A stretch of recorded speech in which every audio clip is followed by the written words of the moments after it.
नगर खजूरा में डमरू नाम का एक लड़का था जो कि बहुत ही डरपोक और कमजोर था। हर रोज की तरह डमरू अपने घर में बैठा हुआ था और उसकी माँ शांति अपना काम कर रही थी। तभी शांति को जोर से चीखने की आवाज आती है जो कि डमरू की थी। माँ माँ, ये मुझे मार डालेगी माँ। अरे क्या हुआ? कौन मार डालेगी? माँ, ये मुझे मार डालेगी माँ। शांति कमरे में जाती है तो देखती है डमरू पलंग पर दोनों पैर समेटकर आंखें बंद करके बैठा हुआ था। अरे क्या हुआ? क्यों गला फाड़ रहा है? माँ माँ माँ, वो छिपकली। ये लो, खोदा पहाड़ और निकली चुईया। मुझे लगा कि न जाने क्या हुआ है और तू तो एक मुई छिपकली से डर गया। अरे माँ, देखो वो मुझे कैसे देख रही है। अरे हाँ, जैसे तू ऋतिक रोशन हो जो तुझे देख रही है। छिपकली डमरू की तरफ बढ़ती है। अरे माँ, देखो मत भगाओ इसे, भगाओ। छिपकली भाग जाती है और फिर शांति को एक शरारत सूझती है। बहुत डरता है ना, अभी इसके मजे लेती हूँ। वो एक नकली छिपकली लेकर डमरू के ऊपर डाल देती है। माँ, छिपकली मेरे ऊपर। अरे कितना डरपोक बेटा है मेरा, एक छिपकली से डर गया। अरे ये नकली छिपकली है। अरे माँ हो या जल्लाद हो, अगर मैं मर जाता तो। तभी डमरू के कमरे में उसके दोस्त भोलू और लड्डू आ जाते हैं। अरे ओ डरपोक, खेलेगा हमारे साथ? अरे कितनी बार कहा है तुझे, हमेशा उसे मत चढ़ाया कर। अरे तो मैं सही तो कह रहा हूँ। चल डमरू, खेलने चलते हैं। माँ, मैं अपने दोस्तों के साथ खेलने जा रहा हूँ। और खेलने के लिए चला जाता है। पता नहीं ये लड़का कब बड़ा होगा, अभी भी बच्चों जैसी हरकतें करता है।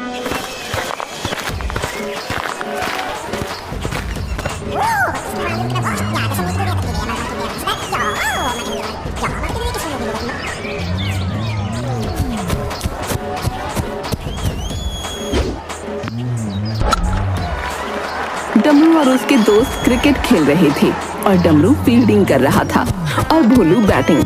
जैसे ही भोलू बैट से गेंद मारता है वो हवा में उड़ते हुए डमरू की तरफ जाती है। अरे बाप रे, ये गेंद तो मेरी तरफ आ रही है, कहीं मेरे सर के आर पार हो गई तो। और उसे देखकर भागने लगता है।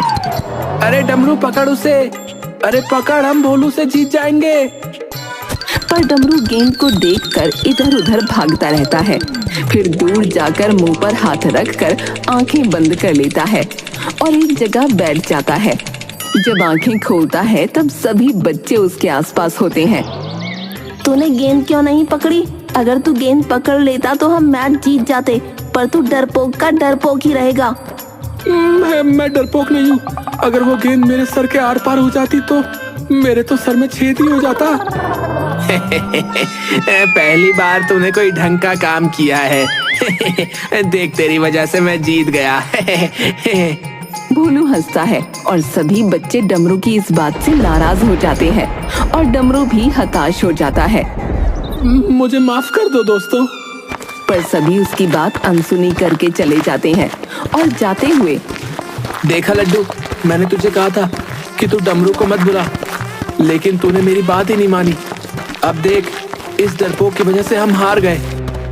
एक दिन मैं इन सबसे अच्छा खेलूंगा। हाँ। फिर घर चला जाता है।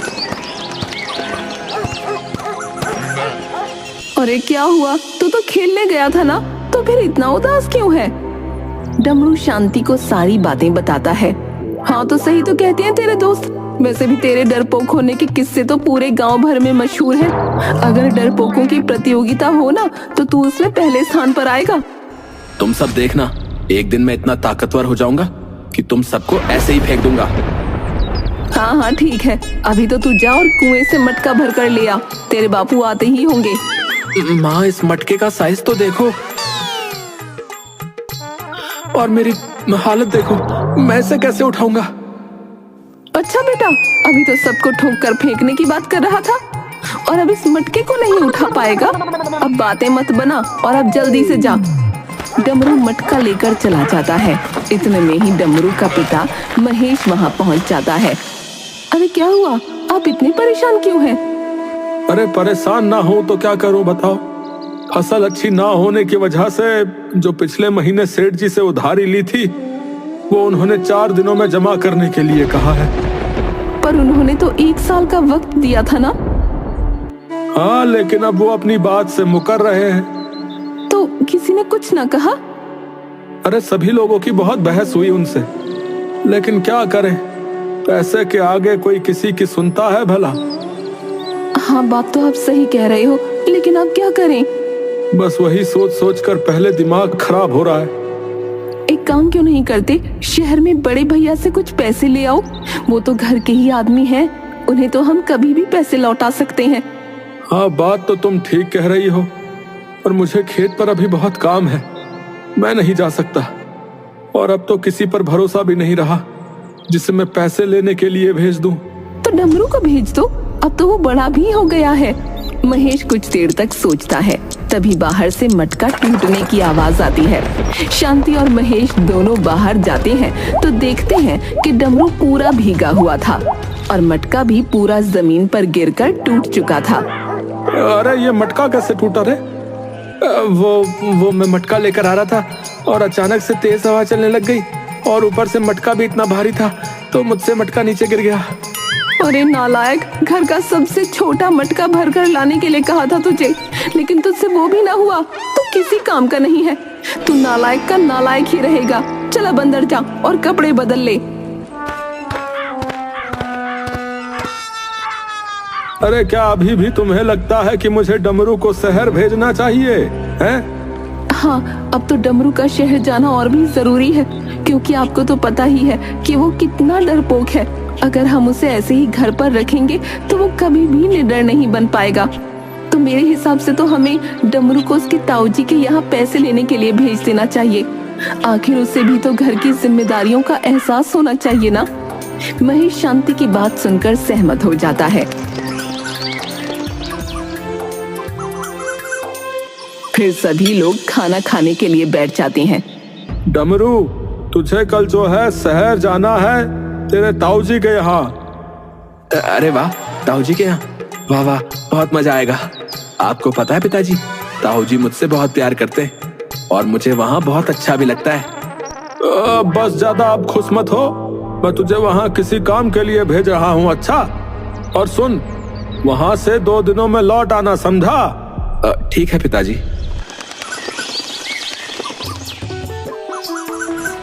डमरू अगले दिन ही शहर के लिए निकल जाता है। अपना ध्यान रखना, पहली बार मैं तुझे कहीं बाहर भेज रही हूँ, और हाँ, होशियारी से जाना। डमरू वहाँ से निकल जाता है। अरे वाह, अब मैं बड़ा हो गया हूँ, इसीलिए पिताजी ने मुझे इतने बड़े काम के लिए भेजा है। अब मैं सबको दिखा दूंगा कि मैं डरपोक नहीं हूँ, मैं अकेला ही शहर जाकर आया हूँ। फिर कोई भी मुझे नहीं चिढ़ाएगा, सब मुझे अपने साथ खिलाएंगे और फिर सब मेरे दोस्त बन जाएंगे।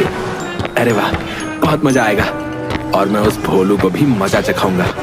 तभी डमरू को पीछे से हॉर्न की आवाज सुनाई देती है। अरे बाप रे, इतना बड़ा ट्रक और इतनी सारी गाड़ियाँ। अगर मैं इस रास्ते से गया तो गाड़ियों के नीचे आकर ही मर जाऊंगा। इससे तो अच्छा है कि मैं जंगल के रास्ते से ही चला जाऊं। डमरू जंगल के रास्ते निकल जाता है। डमरू इधर उधर देखकर डरते हुए आगे बढ़ता है।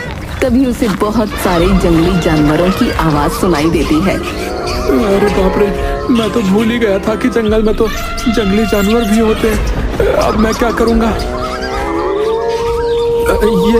ये तो लोमड़ी के रोने की आवाज है, और लोमड़ियां तो तभी रोती है ना जब आसपास कोई भूत प्रेत या पिशाच हो। डमरू बेटा तू तो गया। ऐसे ही डमरू थोड़ा आगे बढ़ता है। डमरू को सामने एक बड़ा सा कुत्ता दिखता है। अरे बाप रे, इतना बड़ा कुत्ता! अगर इसने मुझे खा लिया तो विसर्जन करने के लिए मेरी हड्डियां भी नहीं मिलेंगी। कुत्ता भी भौंकते हुए उसकी तरफ बढ़ता है और डमरू भी उसे देखकर भागने लगता है। भागते डमरू का पैर एक पत्थर से टकरा जाता है और वो एक कुएं में जा गिरता है।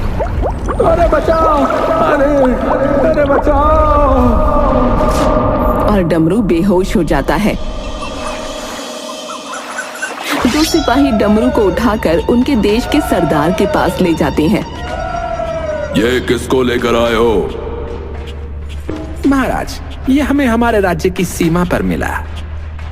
महाराज, मुझे तो लगता है कि ये आपके दुश्मन का भेजा हुआ कोई जासूस है। महाराज, आई हमारे दुश्मन का जासूस? सरदार झुमरा झूम झूम कर बजा देगा इसका तमूरा। उठाओ इस बुड़बक को। फिर सिपाही उस पर एक लोटा पानी डाल देते हैं।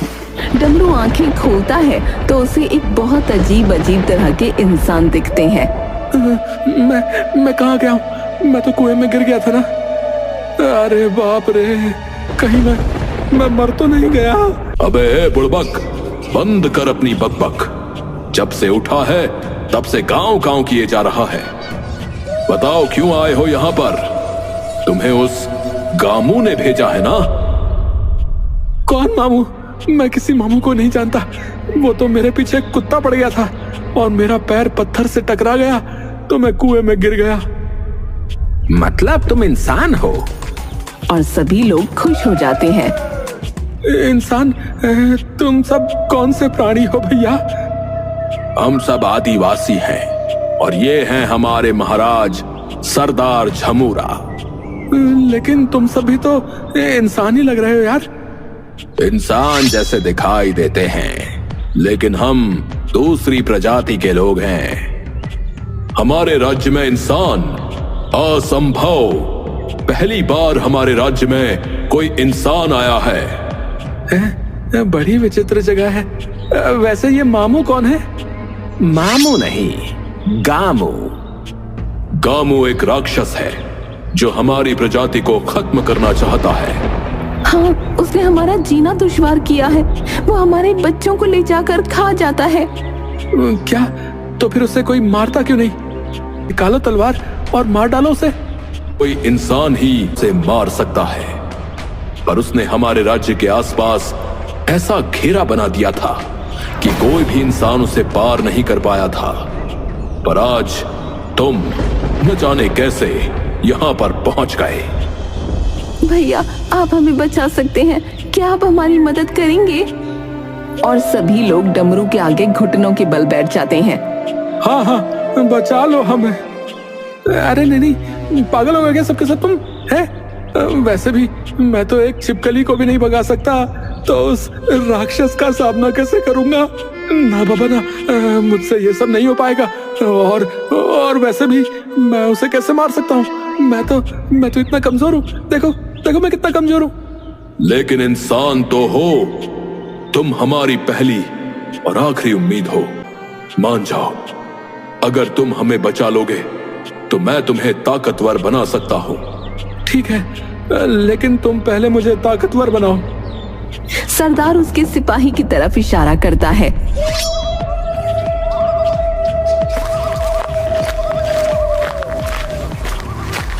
और फिर दो सिपाही एक कटोरे में कुछ ले आते हैं।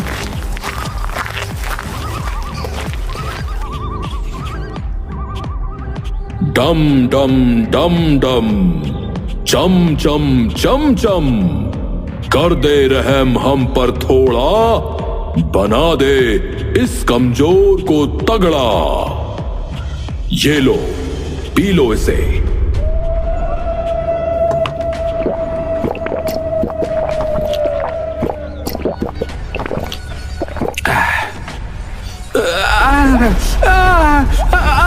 ये तुमने क्या पिला दिया मुझे? ओए माँ, मुझे इतना दर्द क्यों हो रहा है? फिर डमरू के शरीर का मांस बढ़ने लगता है और कुछ ही पल में डमरू हट्टा कट्टा बन जाता है। डमरू खुद को देखकर बहुत खुश हो जाता है। तभी एक सिपाही घबराते हुए वहां पहुंच जाता है। महाराज, वो राक्षस फिर से आ गया। क्या राक्षस? अरे भागो यहाँ से।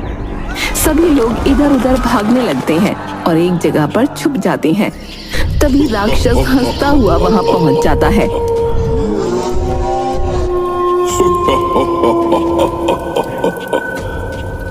जाओ, मार डालो उस राक्षस को। तेरे की मेरी मति मारी गई है क्या भाई? हैं? तुम उस राक्षस को तो देखो पहले, कितना डरावना और बड़ा है। अरे बाप रे, वो मुझे एक ही पल में मसल देगा ऐसे। हट, डरपोक कहीं का। मैं डरपोक नहीं हूं, समझे?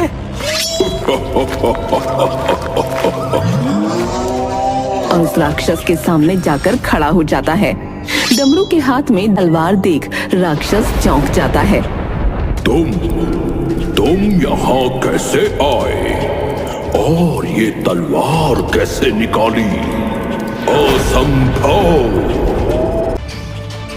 तलवार फेंक कर उसको खत्म कर देता है। तुमने हमारी जान बचाई है।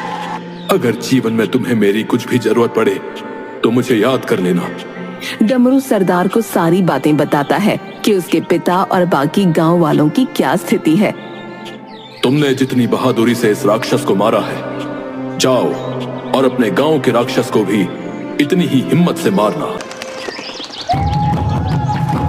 सरदार के 2 सिपाही डमरू को उसके गांव छोड़ आते हैं। सभी लोग डमरू को आश्चर्य से देखते हैं क्योंकि अब वो हट्टा कट्टा हो गया था।